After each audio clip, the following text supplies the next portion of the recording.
St Albans College is situated near the centre of the city of St Albans, which survives today through light engineering industries and the exploitation of its historic past.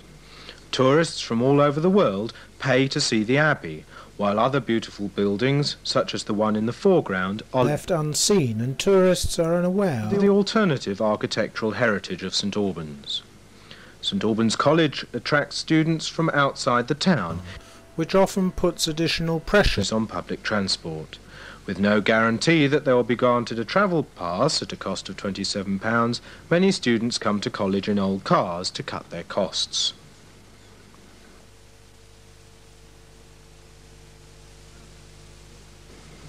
The cramped college buildings are a mixture of purpose-built 1960s blocks and educationally undesirable converted houses. The mature trees will soon become a danger on every windy day. It can be clearly seen why the local council refused planning permission for a new building on the grounds that the campus was already overdeveloped. Any sense of space is soon found to be illusionary by anyone arriving by car. It's not usually this easy to find a car parking space.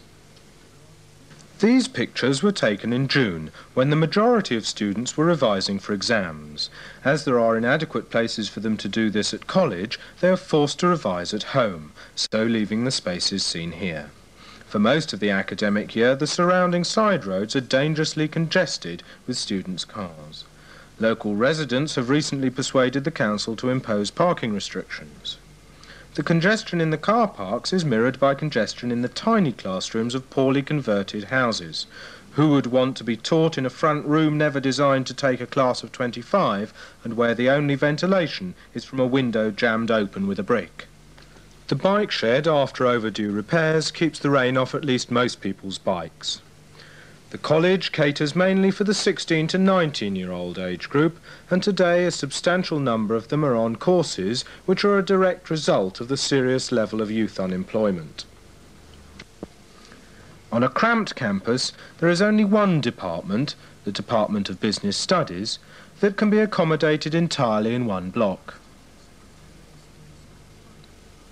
What future will these students have with a training which is based more on the typewriter than on the word processor?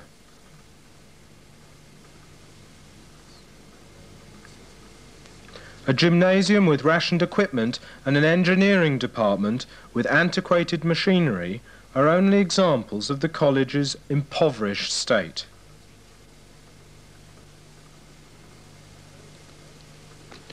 The O and A-level students who study in this block do so next to the car maintenance workshop of the Hertfordshire College of Building, which shares the site. Not only must they put up with the revving engines, but also the sounds of scaffolding being erected and dismantled. The sheeted pile of bricks next to the tennis court has now been on exhibition to at least one generation of students.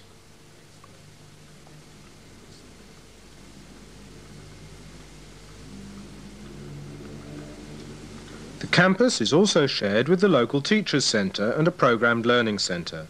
If they were moved, the sites could be used by the college to ease its crampedness. However, both centres are likely to be sold off to the highest bidder, solely due to the present government's financial restrictions.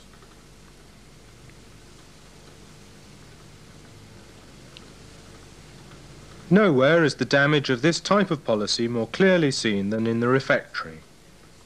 A smaller staff has resulted in longer queues and a reduced service in a canteen that has difficulty anyway in catering for far more students than the designers envisaged. Fewer opening hours means that evening class students can now only buy the goods provided by vending machines.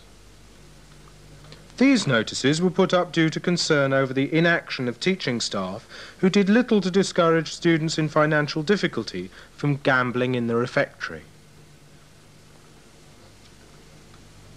The curtain separates the staff from the rest of the refectory. With its own counter, they have special treatment, and the refectory is more popular than the two staff common rooms. The provision of an internal phone only in this part of the refectory is disliked by some, but it speeds up the day-to-day running of the college. No one likes to rush a cup of coffee, and break times can always be extended to enjoy a second cup in the carefree company of lecturers who will not be working for the rest of the day. The facilities in the refectory are incomparable with those of any private firm's canteen catering for a similar number. There is, for example, only powdered instant coffee. The fact that there is no pressure for change reflects both weak union representation and an apathetic resignation among staff and students that improvements in educational provisions are a thing of the past. The refectory and hall are regularly used by the students for discos and other events.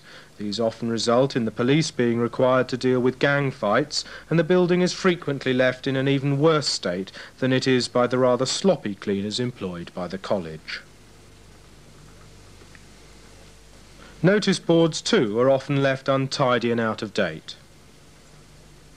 Some rooms in F block reflect the teaching methods of another age. Scientific models that just stand around gathering dust are about as much use as others that are locked away in glass cabinets. A more dynamic teaching approach is held back both by unenterprising staff and the shortage of money required for chemicals, biological specimens and physics equipment. Computing is another area which has been hit badly by lack of money. The amount of money spent on hand-cranked mechanical calculators 20 years ago could today buy one microcomputer for everyone in a class, but the economic and political climate no longer has the same priorities.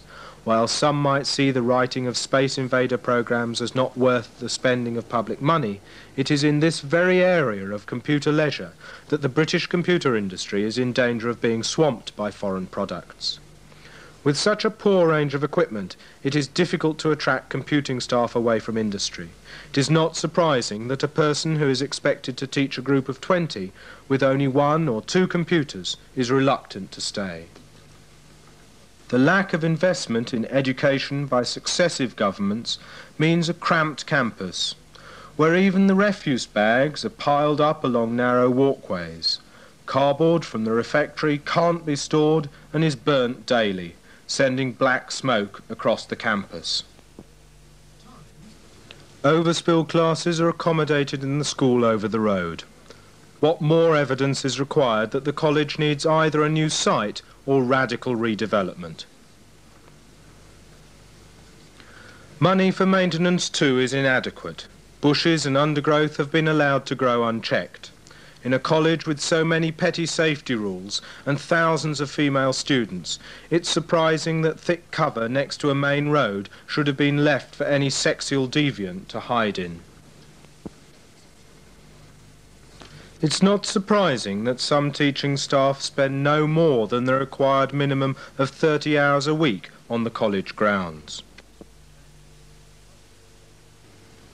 Others take their students with them, using the second-hand college minibus for outings or walks in the countryside. The end-of-year exams are difficult to organise in an overpopulated college.